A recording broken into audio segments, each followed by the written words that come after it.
Okay, so straight out I'm going to say I'm personally a real fan of this bike. In fact, last year when I was really having a toss-up between which bikes I was going to get, this was probably number 2 in the list actually. I'm a real fan of it. However, the chav within won out and I ended up getting the GSXR 750 instead. So we've been shooting pictures and video with this bike over the last couple of weeks in quite a lot of different scenarios as well. And probably one of the reasons why we did choose this for our 2019 collection is because it's such a beautiful bike. And I think everybody that sees this bike, whether that's bystanders or family members or people from work that have seen it, absolutely love the look of it.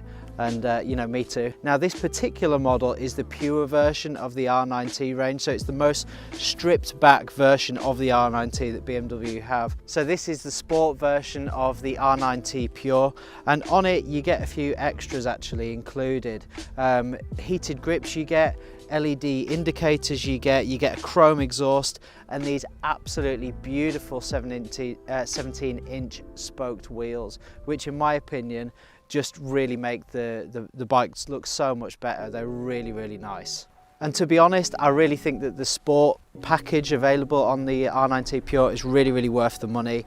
It's only basically another £700 upgrade, and I think that's you know, you're getting way more than your money's worth if you go for the sport version of the Pure. So this particular model, loaned to us from BMW UK, also has some trick parts on from the Special catalogue, including some of the cylinder covers on the front. It's got different pegs, different rear set on it. It's got different levers. And different master cylinder cover as well, so some really, really nice finishings on it, I have to say.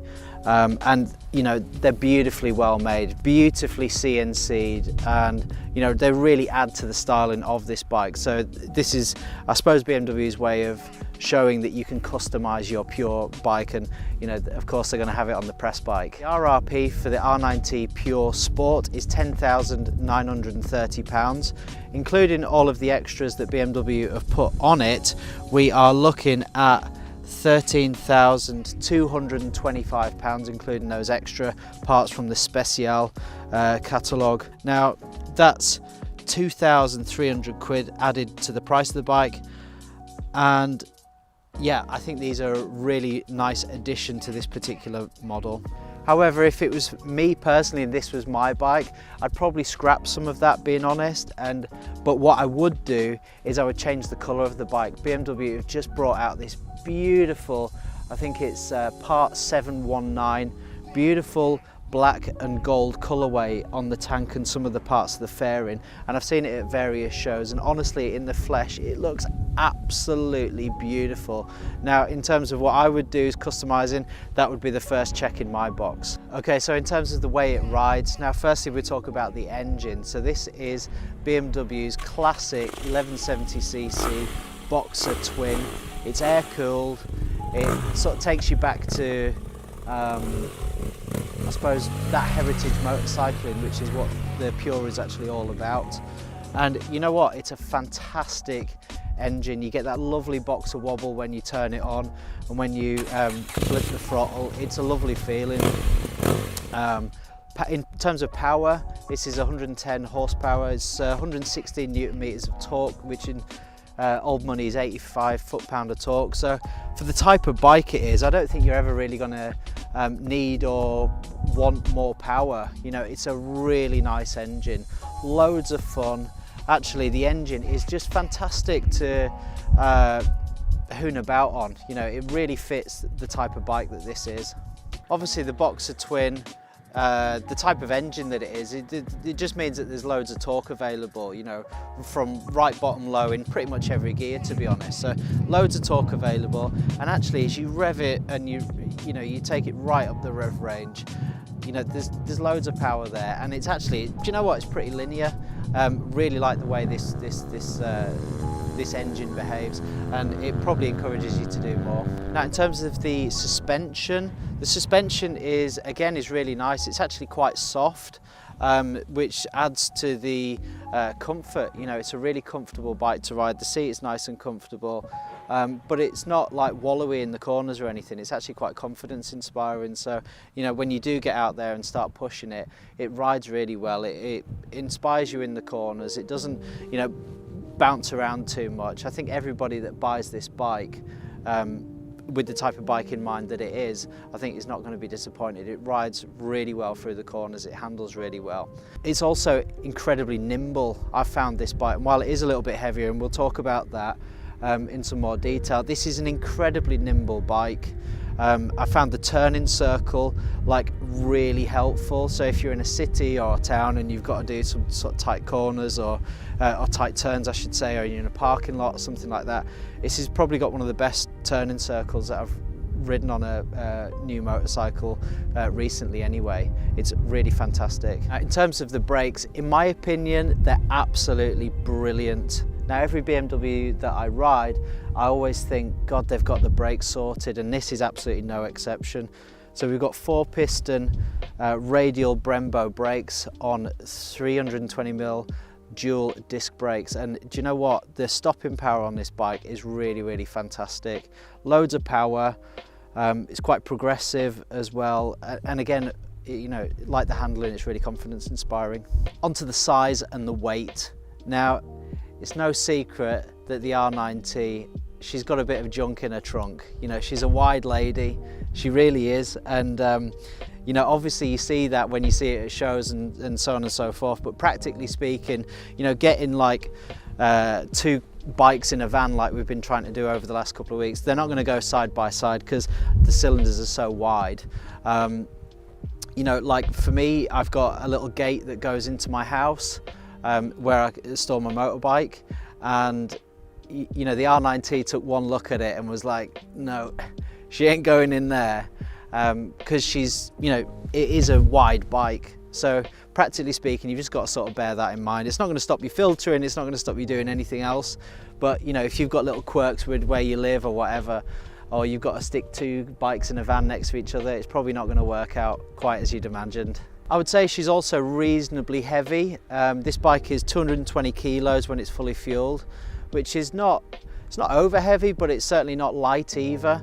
But the beauty is with this particular model, and Rick also said this when he was riding it, and he's shot quite a lot of movies with this particular bike, is all the weight seems to be very low. The center of gravity is very low, so you never actually feel that it's heavy. It feels quite lightweight. It feels really lightweight to maneuver around if you're turning around in the road or anything like that. Yeah, you never feel that weight. It's really confidence inspiring, and with that in mind as well, I'd also really recommend it to people who are perhaps shorter or lady riders who are wanting a bigger bike as well. You know, it's quite easy to maneuver. The seat's nice and low. You're not going to feel like it's too top heavy basically. So yeah, I think that's going to work for shorter riders and lady riders too. So the R9T has been around for about 4 or 5 years now, and obviously when it was launched there was quite a few people putting it against different bikes. We ourselves were included in a test where we put it against the Triumph Thruxton R, and you know, obviously there's been a few newer releases into that marketplace for a bike that's relatively similar, something like a Z900 RS. Obviously that came out last year. You've got the new Triumph Speed Twin that's just come out.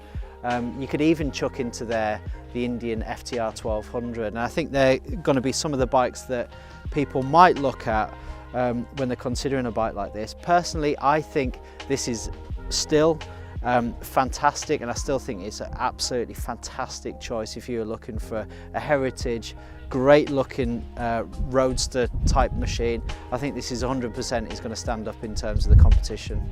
I think certainly it's going to stand up if you're looking to customise, because there's so many options now available for this R9T. You can really make it your own, and I think make it a really special machine too. Obviously, as a part of doing this test and riding these bikes, we're testing all of the Nox gear. I myself, I've been using the brand new Urban Pro shirt, and it's been absolutely fantastic. Obviously, we're still in February, so I'm wearing a Cold Killers product underneath it just to stop the wind chill, but itself has been absolutely fantastic. I'm going to put in the link in the description so you can check out that individual product and the product video. Really fantastic product. And also I've been using the brand new Handroid pods, which are just phenomenal and really go with this type of looking machine. I suppose the only niggle that I've got with this bike is that sometimes, well, quite often actually, when you're starting off and you're in neutral and you're trying to find first gear, it really seems to struggle to locate that first gear. And also from first, finding neutral as well, it just doesn't want to do it basically. And that's not necessarily a problem. I think you can get used to it. You just sort of have to like come off the clutch and then back on it again. But it's just a bit of a pain if you're trying to get away, or if you're trying to shoot or film a sequence and you need the rider to be really smooth. It just doesn't work out very well. Also, another like little bugbear, but I think this is just a bugbear in life generally, is this type of mirrors. And while the mirrors themselves are pretty good, where they have the two bolts that sort of hold them onto the handlebar, and you start, you know, even if you're making a few little adjustments, they tend just to release themselves, and all of a sudden you've got a mirror that's quite loose and you can't find the tools to fit. You know, it's just a pain. We had it on the last bike that we reviewed in the MOTO Gutsy. They had the same type of wing mirrors, and yeah, just a little niggle, but it is a little niggle. So that's been the R9T Pure from BMW. Absolutely love it. I'm personally a real fan. I know everyone that's rode it as part of the team, and also Rick as well, he really liked it too. Yeah, I think it's a fantastic bike. So look, hope you've enjoyed this video. Please leave us a like, please leave us a comment, and subscribe to the channel too, and look forward to seeing you on the next video.